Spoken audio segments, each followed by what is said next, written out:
MPs have accused the government of failing to protect consumers over the price it has promised to pay for power from the Hinkley Point C nuclear plant.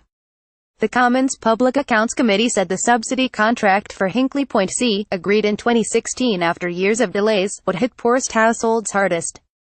The power station is expected to cost billpayers £30 billion over the length of the 35-year contract, adding £10–15 to the average household energy bill. But an assessment by the committee concluded that no one in Whitehall was championing consumers' interests during negotiations with French company EDF Energy.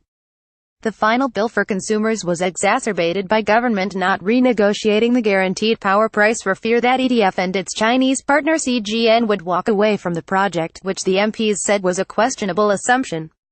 Officials agreed a price of £92.50 per megawatt-hour in 2013, but fossil fuel price projections fell between then and the contract being signed in 2016, pushing the cost to consumers up fivefold from £6 billion to £30 billion.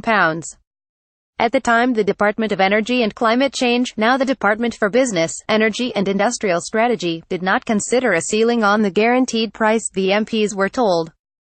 Meg Hillier, chair of the group of MPs, said, "Billpayers have been dealt a bad hand by the government in its approach to this project."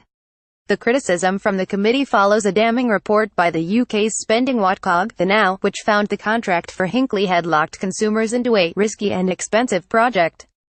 The Now attacked the government for failing to explore alternative financing models, such as taking stake in the project, a criticism that the MPs echoed.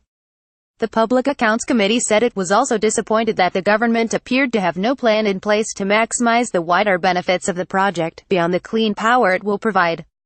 The department does not know to what extent UK workers and companies will benefit from Hinkley Point C and the wider follow-on new nuclear program, and has no plan in place to show how it will maximize the wider benefits of the project, the report said. A BEIS spokeswoman said, "The government negotiated a competitive deal for the construction of the first new nuclear power station in a generation as part of our energy mix, which ensures consumers won't pay a penny for any construction overruns and until the station generates electricity in 2025. The MPs urged the government to publish a Plan B for keeping the lights on, in the event the power station does not come in 2025 as planned. EDF has already warned that the plant could be completed 15 months late. French, Japanese and Chinese developers hope to secure financial incentives from the UK to build other new nuclear power plants, but the MPs said the government should re-evaluate the strategic case before going ahead with more projects. The government made some grave strategic errors here and must now explain what it will do to ensure these are not repeated, said Hillier of the Hinkley contract. EDF defended the deal and said Hinkley would help cut costs for other future nuclear power stations, such as the one it hopes to build at Sizewell in Suffolk. A spokesman said, "The agreed price is lower than 80% of other low-carbon capacity contracted so far, and the project has restarted UK nuclear construction after a quarter-century.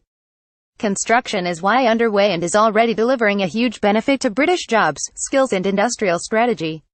Follow Guardian Business on Twitter @BusinessDesk, or sign up to the Daily Business Today email here.